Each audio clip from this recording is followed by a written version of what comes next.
Well, folks, we are 2 weeks in, 4 episodes, and I honestly can say that Dan and we still like Rings of Power. I don't know exactly how Mhm. everybody feels about it, but I can tell you that Dan and I do not think that it's terrible. So, Yeah. Dan, let's go ahead and get your initial thoughts. Episode 4, what do you think? Episode 4 was a plot spacer episode. I still enjoyed it. There wasn't a whole lot of movement forward. It was more of a setting things up type of episode. But when you have a plot this big and a series this long, sometimes you have to spend time with characters as they get from point A to point B. In spite of that, I still enjoyed it. And like we discussed before, if the pacing is a little slow, that's to be expected in anything Tolkien from my perspective. So I'm still enjoying the show. Yeah, I don't think the pacing was bad. There was a little bit more filler in this episode than there was in the previous three, but I'm willing to kind of let those things go a little bit in Tolkien. When we're dealing with Tolkien, I don't think a lot of people expect it to be fast paced. I don't think a lot of people expect it to be, action packed from A to Z. I think a lot of Yeah. people expect a lot of story, a lot of very intricate dialogue, and a lot of things where you kind of have to go back and check what they had said previously. A lot of those kind of things. So I'm not really upset about the fact that it was a little slower. What I will say is there are some things that I really liked. There are some things that I really didn't like. One of the things I really liked, I was very excited to see the Ents. I don't know, but I was very excited to see the Ents when the movies came out.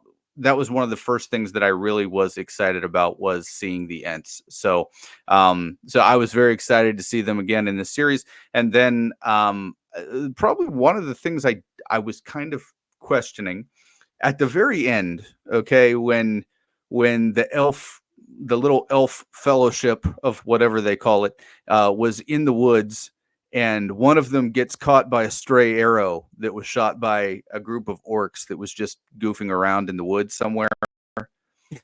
It's my understanding that the elves have heightened senses and can pick up on those kind of things, right? I mean, that's kind of one of those things. Would they not have noticed a group of grungy, dirty, loud orcs that were messing around? I think that's probably one of the things that a lot of people are going to focus on with this episode. Is that doesn't really make a lot of sense. You don't sneak up on elves, okay? And that's Yeah. kind of one of those things that I think probably a lot of people are going to have a little issue with. But Yeah. Because, I mean, after they hit him, he makes a small amount of noise. And it's very clear that after they're hit, the orcs can smell the elves because mhm, you get a scene of an orc taking a big whiff and mhm. he's smelling the elves nearby where orcs I think cannot they stink. I Yeah, think it's pretty well established that they reek, and you would think the elves would smell orcs well before orcs could smell elves. yeah. Uh, And I mean, I know that we go back to the original works and the original canon. We always hear about Legolas's ears and eyes. What do your elf eyes see? And what do your elf ears hear? And then when we're talking about the first Fellowship movie, I think we all remember when the elves snuck up on them, and said that dwarf was breathing so loud we could have shot him in the dark. I mean, these are the kind of things that if we're really making this a prequel series and this is the same race of people, it really doesn't make a whole lot of sense to say that. But is that enough to ruin it for me? No, it was still a good episode. So yeah. yeah, yeah. I mean, the orcs were messing with a horse. That's still Isildur's. Isildur's. No, yeah, Isildur's that's horse. Yeah, Isildur's horse, that's what right? I thought it was. Yep. Yeah, because he after they got free of the spider, he took Yeah. off. So he's still running around He there kind of went all somewhere. John Wick after they got free of the spider too. I didn't mention that in the last episode, but the horse kind of went all John Wick. Like it can think and reason and understand how to beat up armies by itself. I thought that was a little interesting, but yeah, that was interesting. But like, I mean, really smart horses seem to be in keeping with the Tolkien thing. Some horses are not just horses. You know, they're special. Yeah. Let's talk about for a second the kind of the side story where the unnamed wizard. Okay, all right. The The unnamed, stranger. they call him the stranger too. That's apparently the thing that is just cool to call your characters now. But Yeah. the stranger and the non-hobbit halfling lady girl people Yeah. end up at another place. And what did you think of the place that they ended up at, Dan? I thought it was kind of cool. You had your desert hobbits, the stewards. The stores. And they had the kind of the same social structure as the Harfoots had. Um, it's not really clear how such a large society of halflings is eating and drinking in the middle of the desert where it's very hard to find Yeah. food and water. But halflings seem to be very resourceful, so I'm willing to roll with it. I did like the backstory. You kind Yeah. of laid out that the Harfoots went looking for this wonderful place. I can't remember their name for the place that they started out looking for. It started with an S. But anyway, they were looking for the place, and it just turns out that they never found it, so then they just keep moving. I thought that was kind of cool. I don't know if that's in keeping with Silmarillion lore or not. I think it was also kind of interesting. Once again, they kind of stumbled across some people that really weren't happy that they were there. That tends to kind of be the storyline with them. Yeah. And then those people end up protecting them anyway. It's kind of the same thing that has Yeah. happened before. So and that's kind of that's kind of a Tolkien-esque type thing. Yeah, I think the one thing that I did not care for with those people was the leader lady of those people. I think was doing such an over the top and terrible accent. That is just my personal opinion.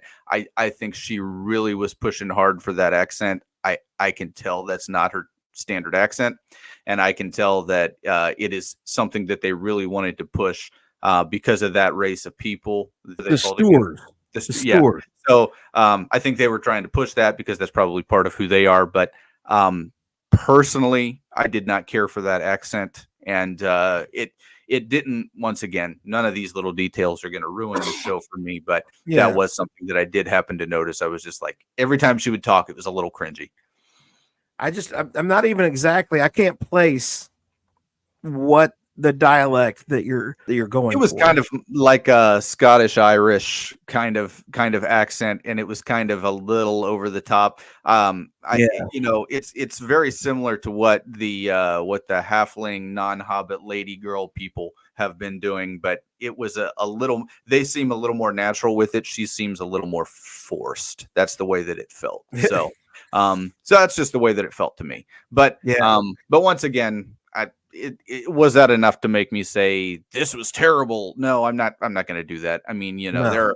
there are bad accents that have been in good movies before, right? Dick Van Dyke doing the Cockney Yeah. accent that I think everybody knows is just a terrible Cockney accent, but it's iconic in Mary Poppins, right? So Yeah. I can't really look at that and say that it's enough to ruin anything for me on this. Scotty. Yeah, Scotty. Scotty. In Star Everybody Trek. knows I mean, he's Scotty. iconic, and that accent is just awful. It's Yeah. god awful. It's not even close. Yeah, it's But not. if you get a And genuine, you get the right accent. That's not Scotty's accent. yeah, I mean, and Mel Gibson had his moments in Braveheart where I know that he made the Scots cringe. So there Yeah. are it's possible to have bad accents in a good movie and have it not ruin the movie or the show. So I'm Yeah. perfectly fine with it. It is just something worth mentioning. Yeah. Things that people like. So Tom Bombadil Yeah, was in Tom. this episode. Hmm. People are going to be on different camps about that.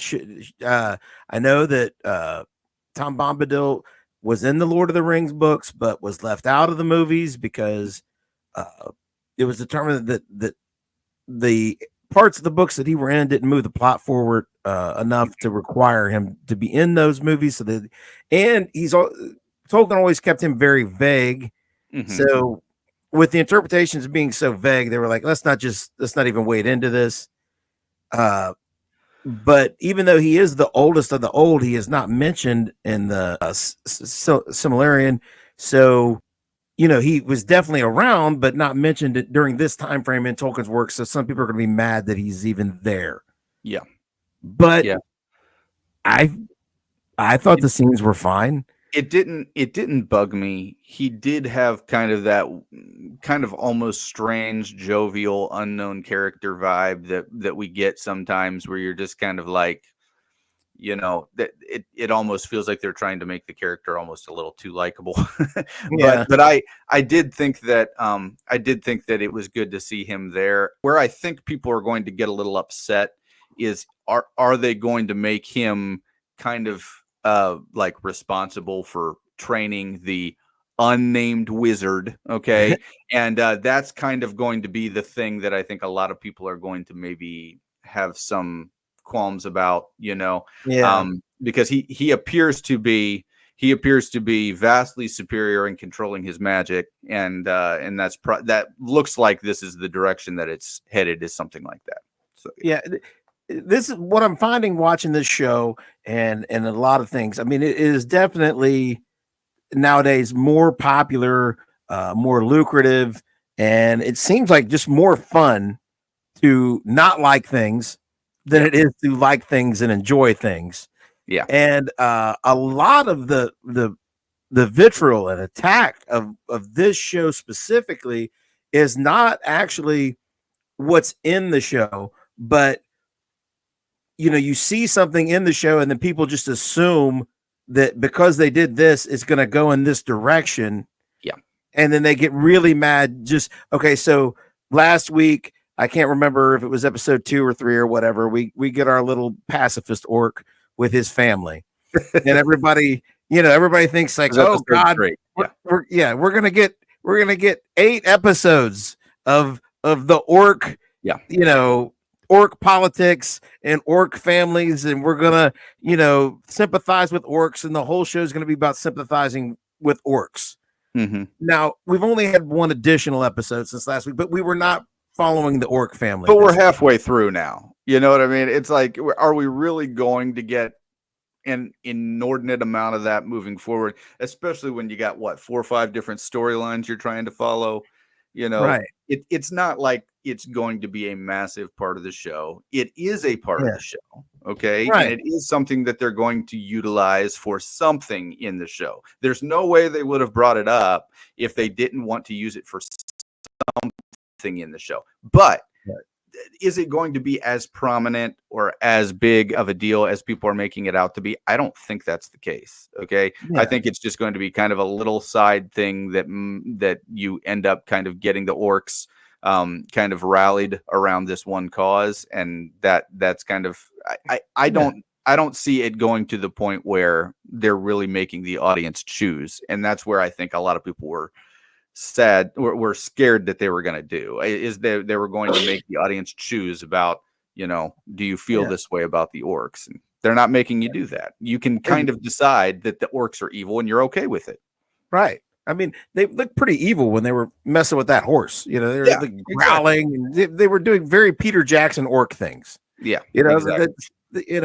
and then people are also upset about Tom Bombadil because Tolkien was always very vague about Bombadil, who he was, what he was, and they're thinking, oh, they're going to explain way too much about him, but you don't know that. Once again, this is kind of the problem with a prequel series, is you naturally have kind of this flow where you start somewhere and you already know where a character ends up, and now you're telling an audience that's been around for literally, what, 100 years. Okay. Yeah, You're yeah, telling an audience that's been around for 100 years you didn't know the whole story all along, and now you're going to see the origins of this character that you have beloved in your heart for so long. And if you don't like it, tough cookies, that's where it is now. And so that's right. why these people really don't like prequel. I mean, and I understand a part of that, because it's happened in other series as well. But I don't think there's any conclusive way to say that that's what's going to happen, or No, that it would ruin anything if it did happen. We haven't seen it happen yet. Let's wait and then yeah. see. Let's get mad when it's time to get mad. It's like Yeah, exactly. they had Nothing is a thing until it's a thing, right? I right. mean, and Yeah. that's the whole thing. Nothing is a thing yet. Let's Yeah. wait. No. Like people, the Ent wife, we had an Ent wife in this episode, and Mhm. we all remember, from the Lord of the Rings, the books, and also the movies, that the Ents lost their wives, Yeah. and they don't know exactly how, and they don't remember. And Tolkien was even asked in correspondence, and he always refused to go into any detail about how that happened. And he did suggest that perhaps they were all killed or ran off during the war with Sauron, but he didn't want to make that plainly clear as that was exactly what happened. Well, now that we've saw one Entwife, and this series is about leading up to the war with Sauron, they're like, oh, Mhm. they're going to show us how the Entwifes disappeared, and it's like, and Tolkien didn't want to make that clear. He wanted to make that a mystery, and it's like, you don't know that they're going to tell you. I mean, Yeah. Exactly. I mean, and they might, you know what I mean? They might do it. But if they did, yeah, is it really something to get that up in arms about just because Tolkien, I mean, who knows the reason for why Tolkien chose to do that, It goes back to the lady that cuts the ham in half and puts it in the pan and burns it. Well, that's the way my mom did it. Well, your mom didn't know how to make a ham. Okay. That's what it comes down to. It's like just because something was always one way doesn't mean that it was that way for the reason that you thought. Okay. And Tolkien might have had a lot of reasons for why he didn't disclose that information. It doesn't necessarily mean that it was because he didn't want us to know. right. He could have had another world story going in his mind that he didn't want to go ahead and disclose that yet. But that doesn't mean that he didn't want us to know. That doesn't mean that he didn't want our imaginations to go. When you're talking about someone who has had the success that Tolkien had, and that has that had released the series that he had, he had plenty of opportunity to make it clear.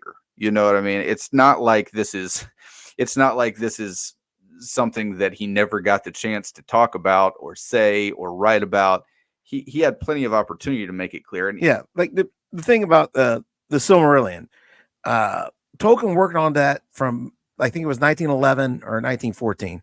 Uh, I can't remember the exact, but he worked on it from then all the way until he died in 1971, and he never finished it yeah, because it is the backstory, it's the Bible of this fictional universe, it is the creation myth, it's everything. mhm, And uh he decided to set that aside and focus on, like, I'm going to do this story about the Lord of the Rings and the Rings of Power, and focus in and tell that story. And he did intend to finish it, but he never did. mhm, You can't pick, and his son went through, picked the parts he liked, went through notes, went through drafts, added some stuff, threw out some other things, and published the book like 3 or 4 years after he died. yeah, So there are Tolkien written versions that contradict each other because he hadn't decided what he wanted to do and what he didn't want to do. So you can't just decry that, you can say that this contradicts my head canon of what I wanted it to be. mhm, But saying that you've thrown out Tolkien when you're basing it on, if you're basing it on like an exact passage in the published works that were published while he was still alive, and they totally contradict something there, that's one thing. But you know, if it's in the Silmarillion, he was never satisfied enough with what he had to turn it in and get it published. So, yeah, I mean, you want to vague, and the other thing is they have to contradict it a little bit because they don't have the rights to it. yeah, So if you're going to tell similar stories and you don't, at least, like, you got to, I mean, I'm sure there are legal consultants in the story room. mhm, yeah. Like, if they start plotting and they get too close to this book, they're going to tell them, oh, but no, You can't do that's that. too Yeah, close. We're going to get sued.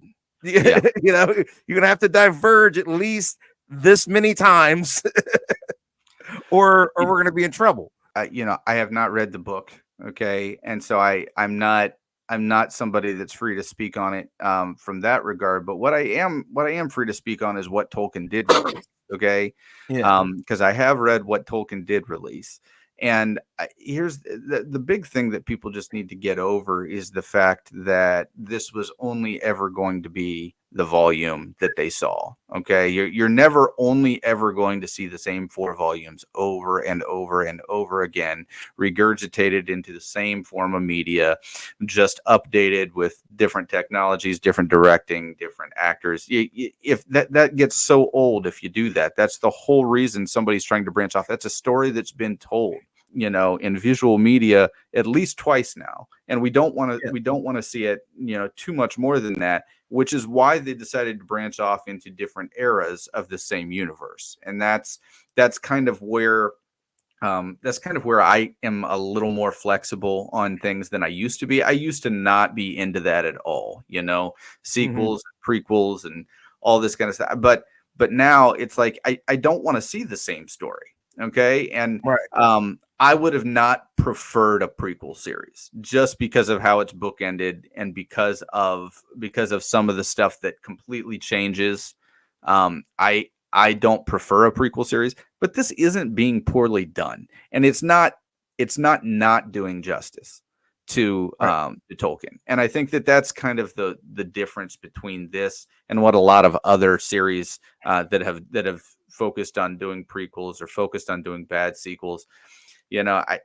I just feel like that's something that they need to get over. There's a lot of people that are focusing in on the details like that, and it's my opinion right now that adapted TV shows and screenplays are gonna go completely away before too long, because there is just way too much vitriol on the internet for a lot of that adapted material. There are people that are just so passionate about it and have been for decades, and they look forward to any form of media that comes out for this, but it's just not what it used to be. The fan bases are just too passionate, and they're just too negative, and the incentive for them to be negative is just too great. So I feel like we need to we need to do the best we can with what we have. At some point, people are going to realize that these are not that bad, and when you rush something like this out the door and say, look at this, we completely killed it, when it was actually a good show, that's when I think we're kind of getting silly. I think we need to rethink that. Yeah. Yeah, it's been pushed in such a direction that I feel like the tone is right. The message or the morals of it seem in the right direction. This is not a complete subversion, but people are acting like it is. Yeah. They're acting like you've completely subverted the moral of the story, uh, the thrust of what was trying to be accomplished, the tone of all of Tolkien's. People are acting like it's completely subverted all of it. Yeah, And, and I think the very few characters that we've seen have been very consistent. I guess that's kind of where we yeah, haven't seen a ton of characters that everybody's going to be familiar with, but the ones that we have seen have been consistent with what we've seen before. So I don't know. I'm very I, I'm very different on this one than I am on a lot of others. And that's, I think part of it is because it's well done enough that I can look past some of the things that bother me and some of the inconsistencies, like we talked about in this episode, right? I mean, I yeah, mentioned 2 or 3 things right off the top of the bat that just were not my cup of tea. But that doesn't mean that I'm going to let it ruin it for me, because at least it's still well done. These people right, can act. These directors can direct and place a camera. The special effects team has clearly done a better job of tightening the bolts and nuts and making sure that all the I's are dotted and T's are crossed than they've done at Disney for years.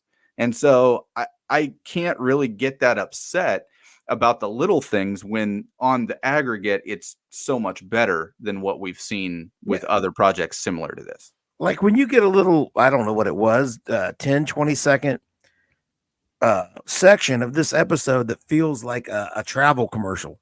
Mm-hmm. Because it's just streams and rivers and a mountain over here, and you're like, man, I want to go on vacation in this fictional land. Yeah, exactly. I want to go hiking there. But some people say that's slow pacing, but to me, like Tolkien would describe the environment for pages. for pages and pages, just talking about, the what things look like and the trees and so A, that's great. And B, it's like, this is well done cinematography. These are Hmm. nice pictures of real locations Yeah. where somebody went with a camera, Hmm. and lit it well and got it at the right time of day, as opposed to watching like an episode of something like The Acolyte where they're Hmm. walking through the woods and it just looks like a bunch of It plants looks that they fake. Yeah. it looks so fake. It looks like fake. They don't even look like Mhm. real plants. Yeah. You couldn't even go to like the clearance bin at Home Depot and buy potted Yeah. plants. You just bought plastic plants and they're walking around in fakeness, Yeah. and so I don't know. It seems like they're making the effort. The show is enjoyable. The heroes are heroic. Hmm. Uh, the bad guys do seem evil to me. They're not being that, they're not given that much characterization. I mean, you got to give some, but I don't know. I just don't. I don't understand what there is to be so up in arms and upset about. I don't want to be that guy that like doesn't acknowledge that there's fans out there that are a lot more passionate about this particular universe that you and I are, but at the same time, I almost just want to say,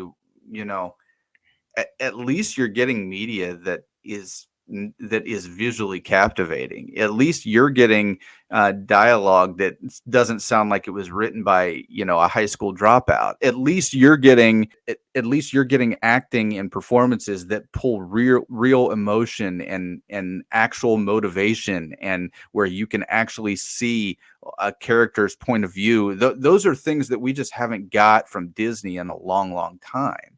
And so if you're going to be upset about the fact that this universe isn't exactly what you wanted, I'm sorry about that, I guess. But as somebody that's more a fan of film than is a fan of any particular one of these universes, this should be something that you should be proud of as a Lord of the Rings fan, because it actually has all of those things in spades. So I, I guess I just don't understand, as a Star Wars fan, if they put out anything that looked, acted, directed, and everything like this, I would have been floored a long time ago if they would Oh have yeah. done that. Well, at the And very they least, haven't done that, and that's why I'm upset. But this is completely different. This is Disney. something that I can't believe that they're getting upset about this as Lord of the Rings fans. It should be something they should be proud of. And the other thing is that these people seem to have a very, very good concept of the universe that they're acting, which the Acolyte, once again, just did not. Those people had no idea what universe they were supposed to bring to life.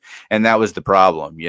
Charlie Barnett, basically said there's no good or evil in Star Wars. Are you kidding me? Yeah, Yeah.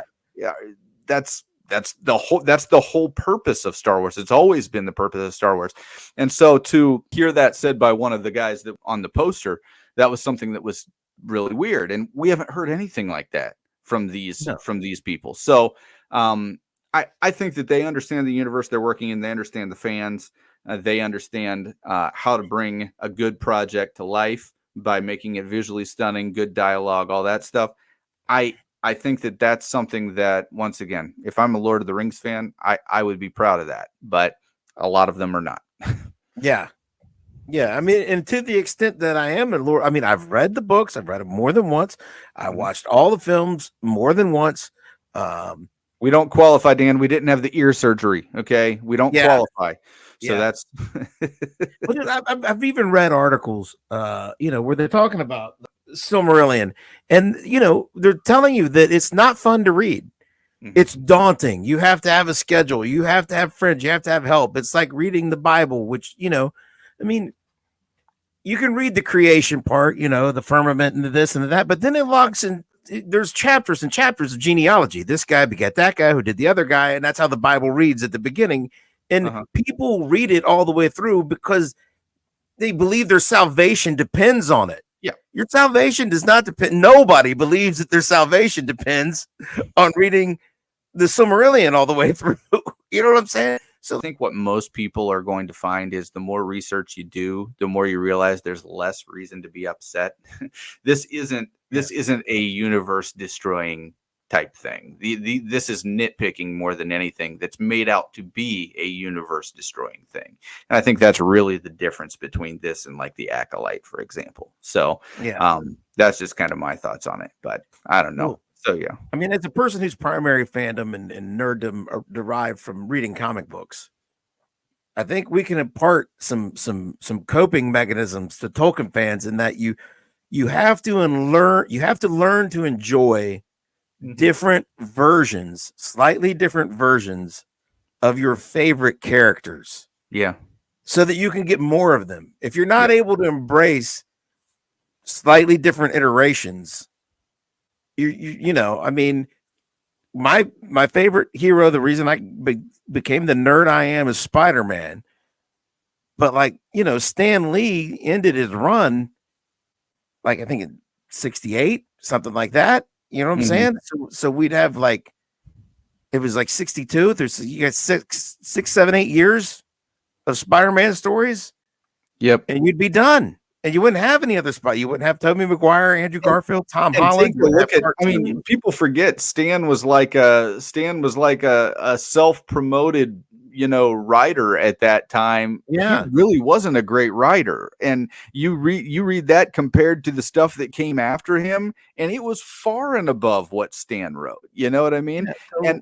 And so you've got to understand that just because something is new doesn't mean that it's bad. And look, I hate recency bias. I hate the people that say to themselves, the most recent thing I saw is the best thing that I saw. However, in this situation, I honestly can say it didn't ruin it. It didn't make it No. worse. And I think that that's kind of something that Tolkien fans are, like you said, they might not be as used to it as us, right? They haven't gone through a Tolkien multiverse, okay? So they don't know Yeah. they Oh don't know God. what it's like to be on the Yeah. end of all your favorite iterations of a character and having to pick one and having it condensed down into one, and they don't know what it's like, maybe. But Yeah. Yeah. They've comic been book there. fans, this is nothing new for us, okay? And so Right.